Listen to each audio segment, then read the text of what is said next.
What's up, Loc Nation? It's your girl Kenyatta here. Welcome back to my channel. Today I'm going to be showing you guys how to do the perfect rope twist on locks. So if you'd like to see how it's done, keep on watching.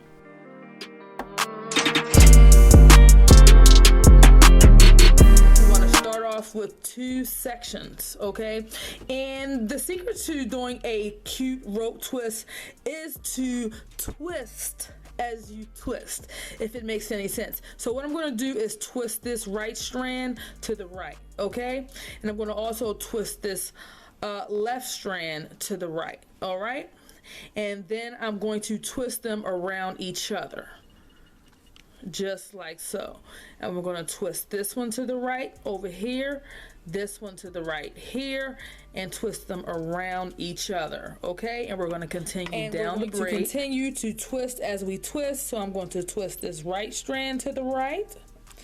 I'm going to twist this left strand to the right, and then I'm going to twist them around this right strand to the right, left strand to the right, twist it around each other. And we're going to continue to do right strand to the right, left strand to the right, then around. I'm coming up on the end of the braid, twist to the right, twist to the right, and around each other. And that is basically the end of the braid. I'm going to go ahead and secure that with a pipe cleaner. And you can use a black rubber band to secure this. I'm just using a pipe cleaner because this is what I'm choosing to use. And that's pretty much the basic 2-strand twist. Okay.